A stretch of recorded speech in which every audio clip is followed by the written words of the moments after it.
Welcome everyone to another Singerreise video podcast. My name is Jonathan Sylvia and I'm the host of the podcast. Today I get to do one of the things that I love to do most, and that's another interview with another singer.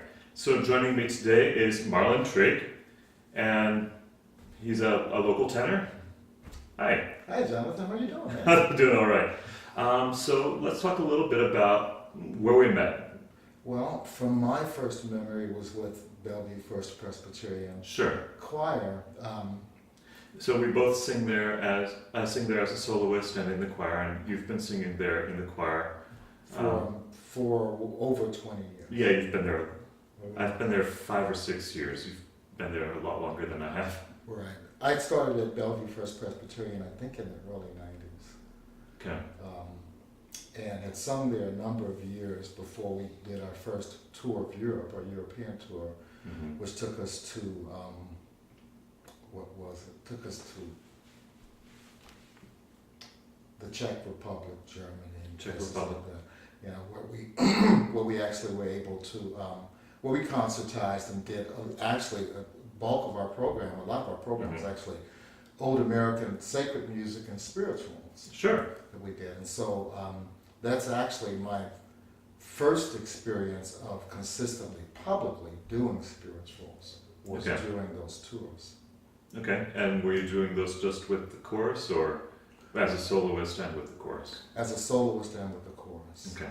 In That Great Gittin' One. Yeah. Was the piece that was done all over Europe, Russia, you name it. It was done. So a lot of people have heard me do that piece. I sang at Sacred Heart Catholic Church in Bellevue for a few years, but there were not very many opportunities for solos, and I wanted to at least do some solo work. They had their quote, kind of like cash cows, the people that they relied on for that, and so I talked Cantors, that sort of thing? Cantors, more cantors or whatever, and then occasional solos during the holiday season. Oh, I see. And so my voice teacher, who attended BelPres Presbyterian, said, "Why don't you come over and sing there? We've got this new choir director. His name is Scott Dean, and he's looking for tenors." 20 years ago. Yeah. It was actually a little bit more than, but he's looking for tenors. And I went over, and surely enough, they desperately needed tenors because they had 3 or 4 women that sang in the tenor section at the time. Sure, it's not uncommon. Yeah, and as time went on, a few years later, then we got Keith Michelson. And then the tenor section went from kind of loud to obnoxiously loud. Okay. But anyway, that's how I came about. So you said you had a voice teacher at that point. Tell us a little bit about your singing life. My singing life actually started very, very, very early, as it does with many people, and that is through my school, through my grade school, junior high school, in inner city Kansas City, Missouri, and of course I sang in church, not church choirs, but actually sang in school choirs in junior high school. High school was given a summer scholarship when I was in the 8th grade, between 8th and 9th grade, to go to the University of Kansas's music camp during the entire summer. And there I found out something about myself in music, and that was I was good at what I did. You know, I had good potential, but there were people there that were willing to give their eye teeth for a career in music. I'd already kind of knew, I already had a love for science, so it's kind of like, I think I'll stick with science. Okay. I'll come back to music at a later date. My first voice lesson I ever took was when I was 30 years old. Oh, wow. As a result. When I finally did get in our church choir, the Catholic church I attended in Kansas City, Missouri, there were people that said to me, "You have a great voice, but why don't you study voice or something?" And so when I moved here, that's the first thing I did was look for a voice teacher. The voice teacher that I had was the type of person who provided entertainment at different retirement homes. So we had recitals at retirement homes. Okay. And, at least for those who stayed awake while we were doing the recitals. But, and so that's where I got my first doing public solos. Yeah. Was doing those, and we did them all over all over this area at different places. Mm-hmm. And eventually, my goal was to eventually sing with Seattle Opera. Okay. The goal was to sing with the opera chorus, though. Right. And it took me a few years. It took a few auditions, and I finally got in back in 98, 99. Wow, okay. And sang with them for a number of years. With the opera chorus? Hmm? You sang with the opera chorus? With Seattle Opera Chorus. Yeah. First production I was in was Carl Maria von Weber's Der Freischütz. Der Freischütz. Yeah.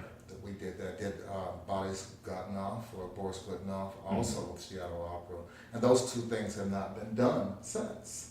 And before I actually sang at Seattle Opera, I actually sang at Tacoma Opera in the early 90s. Okay. 91 back up to probably about 94. Wow, okay. I'm not sure I realized that Tacoma Opera went back that far. Yes, they had, but the opera director was Hans Wolf, who's like a legend. He is a legend around here. Yeah. Hans Wolf, and he did, the first thing I was in was Amal and the Night Visitors. Oh yeah, We did, of course. We did Amal. And then after that we did Deflator Mouths. Mm-hmm. And then we were going to do a production of Carmen, and I dropped out of it because I was so busy at work, which is why I didn't follow up with Seattle Opera, because my career, I actually also worked in consulting, and you've got to put so many hours in on those jobs because you have no counterpart. There's no backup, so if you're not there, the work's not being done. And there's always lots of work. Now you're doing some stuff with Tacoma Opera. You're singing with the BelPres Presbyterian Church Choir. Are you singing anywhere else? What else are you up to? I plan to do some other singing, but it's more for, it would be more just to bring some classical music, some spirituals to folks more in retirement communities and stuff like that. Okay. Because I'm retired. Church singing and opera singing. Do you have a preference, or how are they different? As trained singers, the thing about it is that we approach most music basically the same. Your training's there, the vocal mechanism is there. You use it basically the same way every time. Some people actually try to use a slightly different voice when they're singing more popular stuff, or they're singing as opposed to opera as opposed to like spirituals, or opera as opposed to even some sacred music. They might kind of tone it down, which is also, in my opinion, why when you get a lot of classically trained singers to sing spirituals or more popular music, all of that space you've created to get that voice out, to amplify it, doesn't do you very much good in interpreting that music, because it makes it sound hooty, and too big for what its original purpose might have been. Was to like put forward a story, give a message, and the message isn't necessarily sung loudly. So anyway, I'm not sure if that answered the questions quite. It just, I think for both of them, they do require slightly, as far as I'm concerned, require slightly different technique. The bass technique is the same. It's the same. You got to keep your space. You got to try to have, resonance or whatever. Bass, B-A-S-E. The bass technique. Right. Yeah. Not the bass technique. Oh, okay. Bass technique. Got it. No, just got to be specific on that. Yeah, that's right. You're right. Yes. Yeah. Does one fill you in a way that the other one does not? Yes, they do. If you're still talking about opera, we're talking about opera as opposed to church music. Sure, yeah. Opera fills my ego, church music fills my soul. Okay. And that's really the big difference. Opera, ego, church music, soul.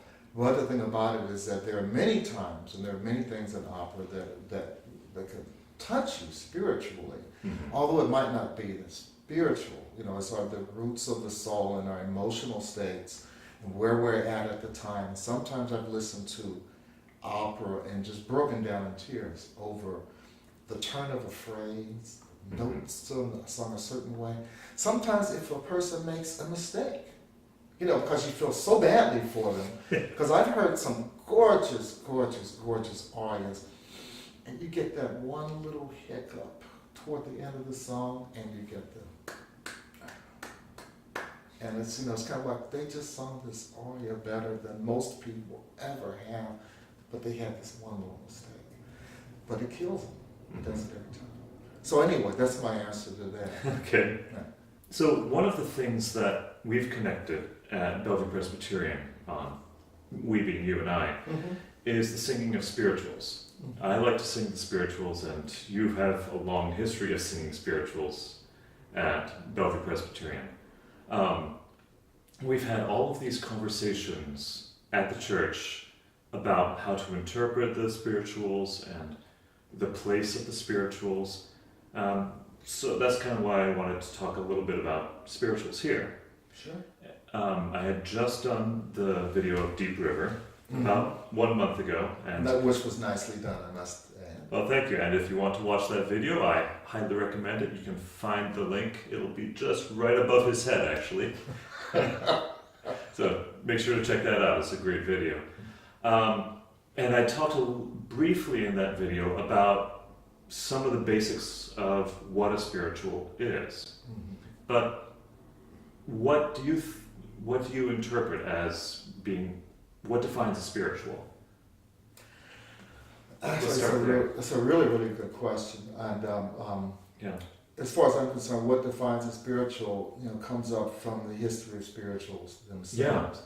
And as you had pointed out in one of your chapters, that spirituals came about when a lot of Africans came to the United States. When a lot of Africans came to the United States, they were denied their own music, they were denied their own instruments, and that's also why you figure that, many Africans were extremely percussive, and there's a lot of percussion in African music, but didn't make it to spirituals. Well, the reason it didn't make it was because that music, those instruments were denied slaves. And so how spirituals came about was that oftentimes owners made it compulsory for slaves to attend church services. Part of, I guess, assimilation. You were not allowed to read or write or anything like that, but you could attend church services. And so people started, they would hear the music, and then they would come up with their own forms of things. Yes. But the thing that was different about the spirituals was that, as you have noted, oftentimes spirituals were not just sacred music or whatever. They were oftentimes messages, as you brought out. When you think about a spiritual, like wade in the water, in the water. It's kind of like, that was actually a freeing slave, escaping slave song. A directive, instructions on getting in the water. The dogs could not smell your scent. God's going to trouble the water. Another example would be the gospel train. The gospel train is coming. I can hear it just at hand. Well, the gospel train is also a song about the Underground Railroad. The Underground Railroad, right? Which was not a literal railroad. But it's not a literal railroad. But it was actually Harriet Tubman and her gang that got people through that. So there's a number. So anyway, spiritual. So I would say spirituals came about out of a need to grab on to something, to make the suffering of slaves, of those original African Americans, more palatable. Now, if they're gods, and I say gods because that's, a lot of times you have multiple gods in African worship.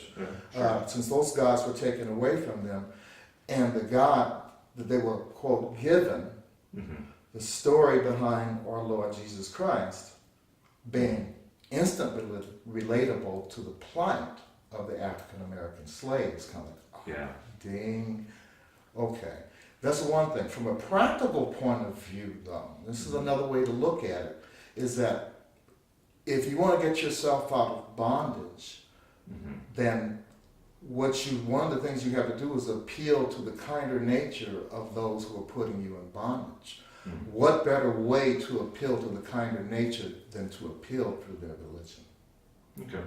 And then go, but Jesus Christ said, but the Bible says. Mm-hmm. To appeal through the Remind them of what they believe. Remind people what they believe. So spirituals are actual vehicles. As you had mentioned, they also can be work songs to make tasks Sure. go along more easily. Let's skip about 200 years of history, or 150 years of history, come back into the modern age. Where are we now with the spiritual? What purpose does it serve nowadays? The spiritual serves the purpose.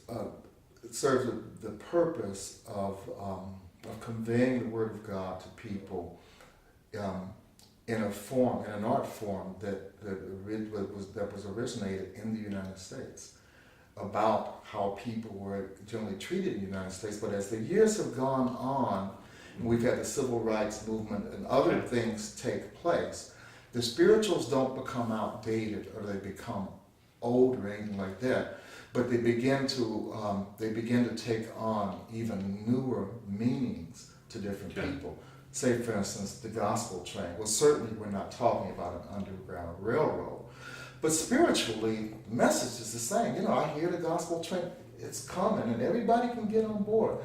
There is no difference in fare, or anything like that. There's no secondary seating, there's no coach. Everything is first class. I think everybody can relate to that.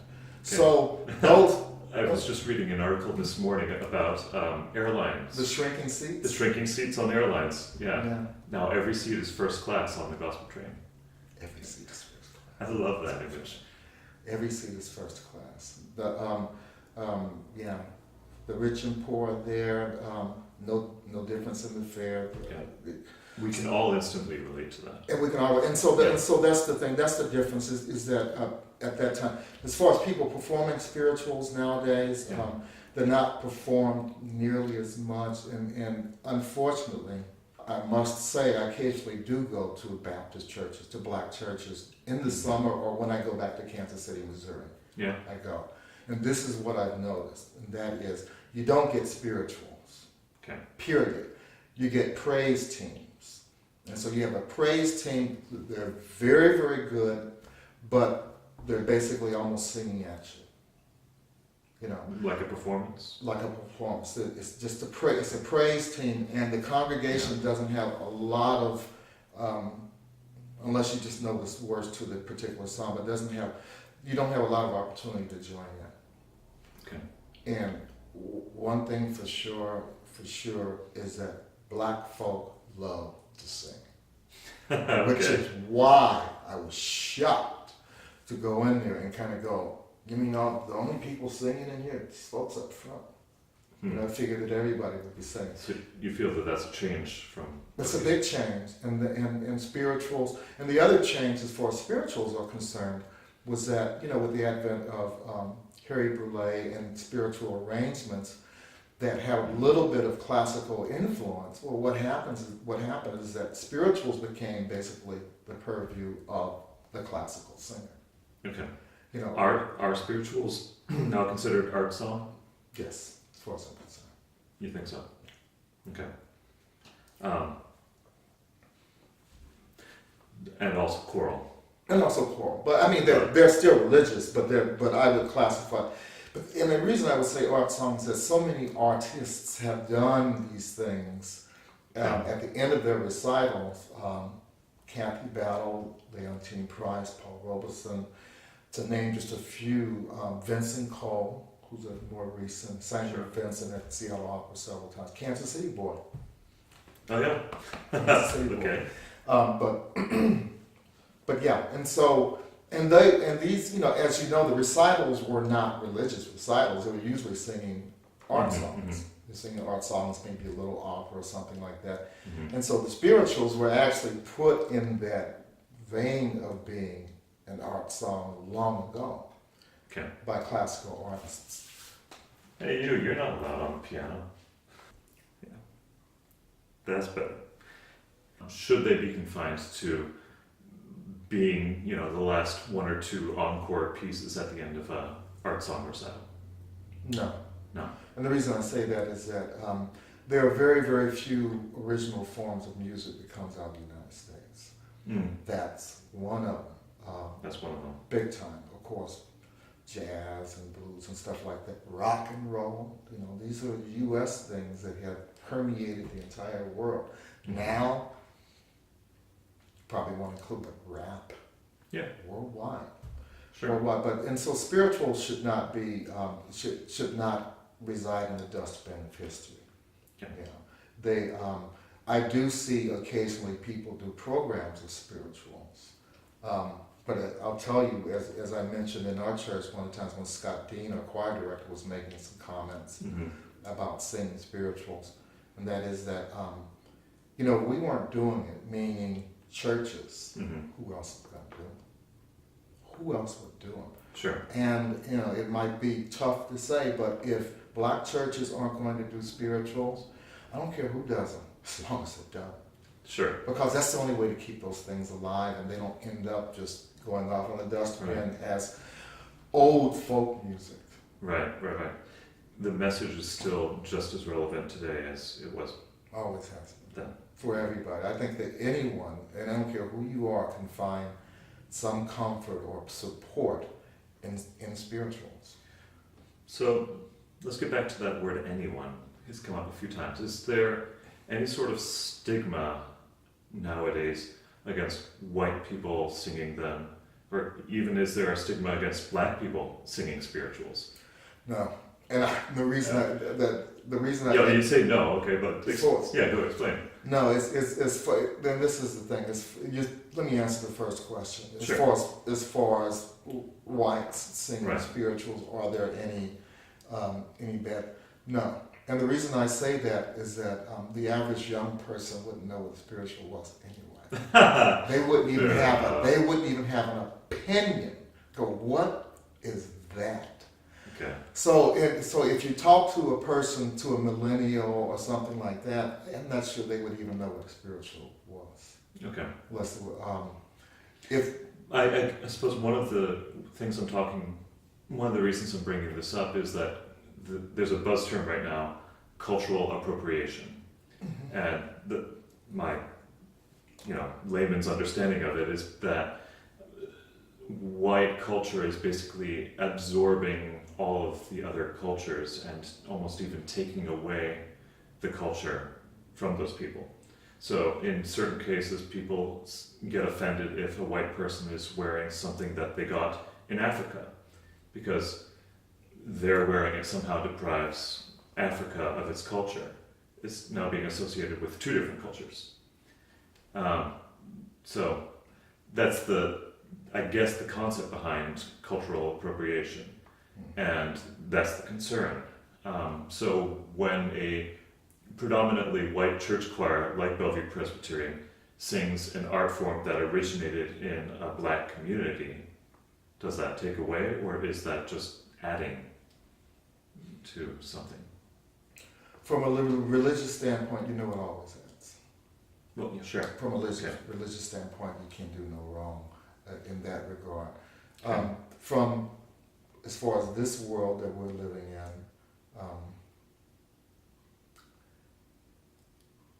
I don't see it as, if they were going to be assimilated, if they were going to be appropriated, it hadn't happened yet. Okay. So, as far as spirituals are concerned, hasn't really happened. I don't think that people would have a lot of problems with, at least personally I don't, with people other than blacks singing spirituals for this reason. Mm-hmm. And to answer that, I'll give you the advice that I give people who go, well, how do you sing a spiritual? I say, the best way you can. Just bring your best talents to it. Bring your best talents to it. I tell them, bring your heart, bring your soul. Believe in what you're doing. And that's the thing. Believe it. Believe it. Mm-hmm. It's not just a song. Understand that people lived and died by this. This is not a composer sitting around in a room making up a jingle that the masses might be interested in buying. This is a matter of survival for people. Mm-hmm. So approach it approach it in that way. You can approach it very, very seriously. But the thing about it is that there is no prerequisite for singing spirituals, not by skin, not by anything, as far as I'm concerned. Or I'll say the only prerequisite is just bring your honest interpretation. Sure. And do the best you can. That's it.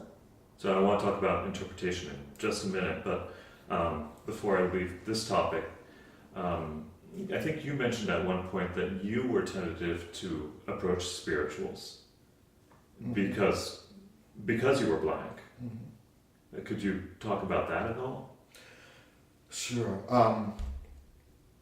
I consider spirituals nothing more than folk music, than old folk music for folks that were dead. That's the way that you used to look at them. Well, yeah. I just looked at it, and I looked at them kind of as a cultural embarrassment. It's kind of like they come from. Oh, I see. They come from a time that I don't want to think about. Yeah, the slavery issue muddies the water a little bit. Not too many people are. That makes it less approachable. Maybe? It makes it less approachable makes it less approachable in that regard. And for you, how did you get over that? Well, one way I got over it was that my first voice teacher was a white German Danish woman who basically schooled me on why I was a fool for not singing spirituals. Okay. Go figure, and she would say to me, she would say, Marlon, these things come easy to you. I don't know what your problem is and why you can't do these things. If you sang opera the way you sang spirituals, you wouldn't have any problems. And that was the thing, and that's the thing about blessings. Okay. And about taking blessings for granted. Sometimes we have blessings, it's kind of like, well, Lord, I really didn't want that one. I want another one. But the thing about it is that blessing has followed me all the way through life. Okay.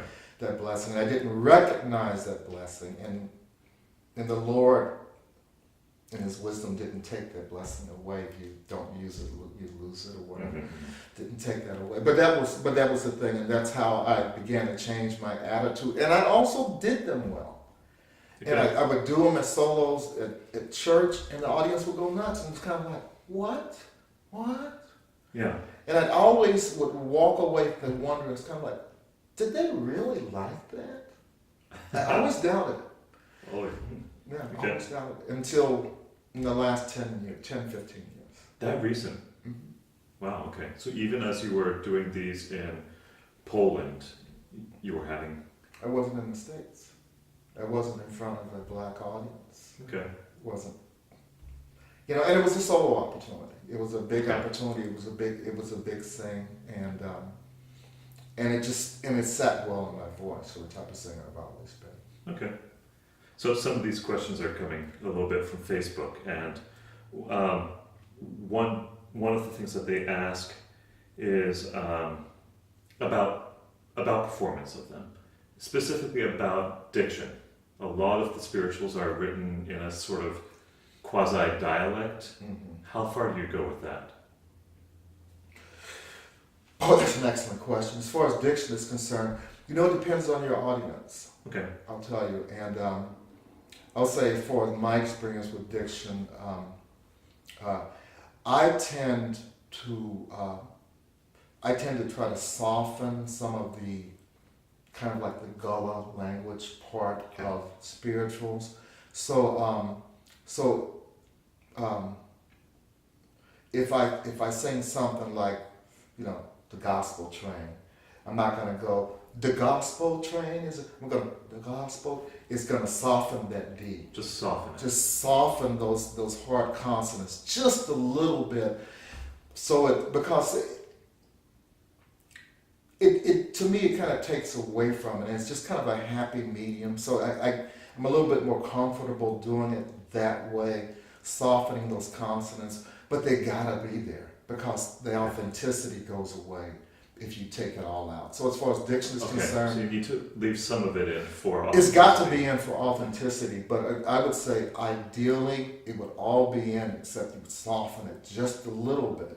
Okay. Just a little bit, unless you were trying to make some emphasis or something like that. But I tend to soften it down. That's actually an excellent question. Yeah. I was thinking about that the other day as I was rehearsing a few spirituals. Yeah. It's kind of like, you know, I mean, if you go, the gospel train is coming out,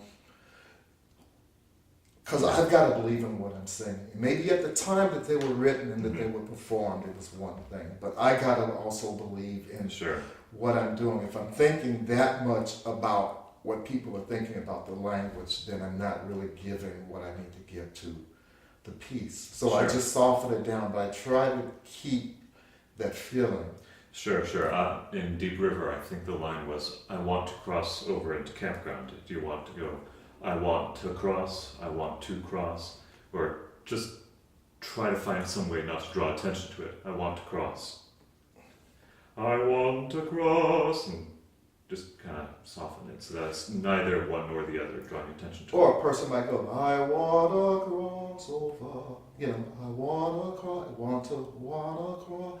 And that's the thing. And that's the other thing. When you do stuff like that, when you're eliminating the consonants, your tone and everything has to support the pronunciation of that word, and it has to do it in such a way the audience gets it. Because I've listened to many singers over the years, and I don't care how pretty you sing. If I don't understand what you're singing, it doesn't touch me. Let's talk just briefly about style for spirituals. I think you mentioned at one point, this was another conversation, that your own way to interpret them has changed a little bit from maybe a little less florid, like the modern gospel style, and a little more plain.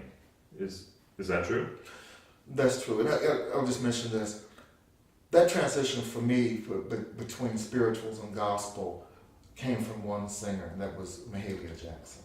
Oh, interesting. Because Mahalia Jackson, if you go back into what she sang a lot of spirituals, but they had a gospel flair to them. Okay. And it was really, really upbeat. For me, I'll just tell you how I prepare them. And one thing is that you're going to look at the text. I look at the text, and the first thing I look at is that does it tell a story? Because ideally it has to tell a story. The second question is, can I tell it? Okay. Because just because it tells a story doesn't mean I can tell it. Okay. The third thing you look at after you figure that you can tell the story is how are you going to tell the story? Okay. Well, how you tell the story in spirituals, as you would with many songs, is through the tone of your voice, through your diction, through there are certain vocal effects that you can do to alert the audience that something's going on, but they won't know it. I'll give you an example on the gospel train. I'm using that again.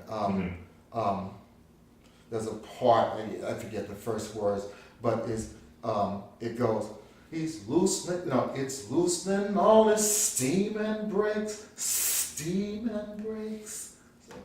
And so in doing spirituals, for me, that's one of the things is that if there's any way to bring something else to it, because here's the thing, is that spirituals written for everybody, and they go, well, they were written simply. Yeah, that's why they were written for everybody. Because you don't want to write something complex and go, well, what was the direction to that gourd? What was the direction about the water? What was that about the water? Right. You don't want that. It has to be very, very simple. So it's simple and repeatable. Simple and repeatable. And speaking of repeatable, there are some spirituals that don't tell much of a story, that they repeat themselves over and over again, which violates one of the things that I look for, and that is, does it tell a story? Now, those that don't tell a story, you got to make the story.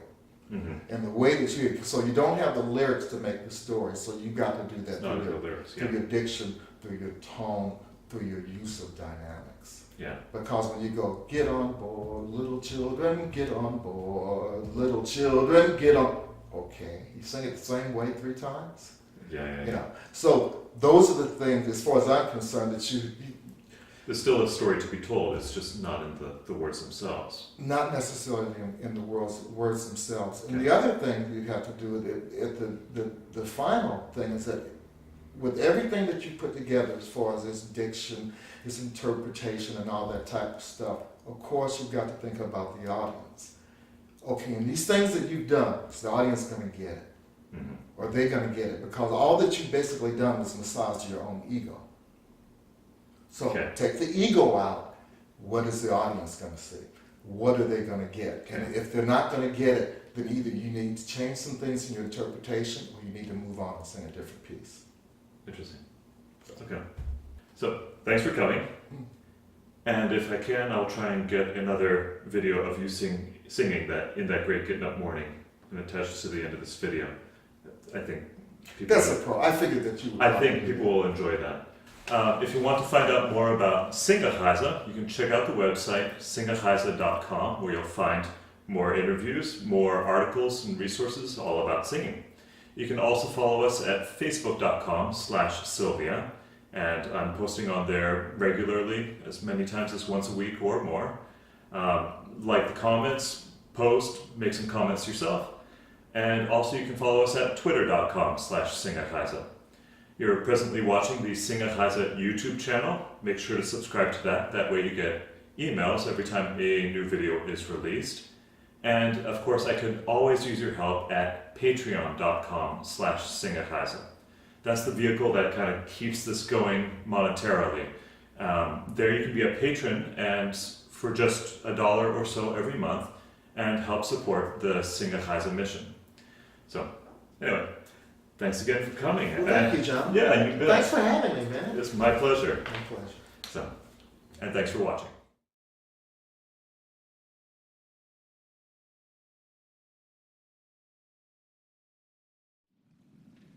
I'm going to tell you about the coming of the judgment. I'm going to tell you about the coming of the judgment. There's a better day coming. There's a better day coming. In that great getting up morning, fare well, fare well. In that great getting up morning, fare well, fare well. In that great getting up morning, fare well, fare well.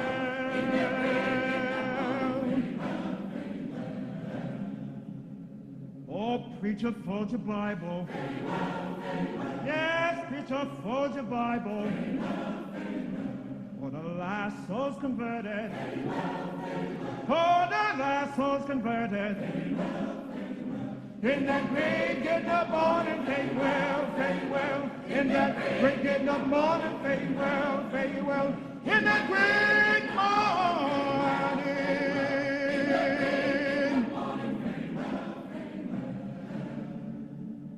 Oh, your trumpet Gabriel.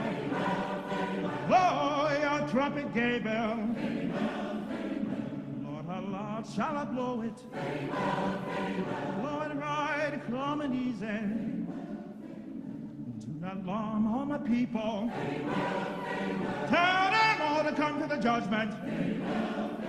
Cause in that great getting up morning, fare well, fare well. In that great getting up morning, fare well, fare well. In that great morning.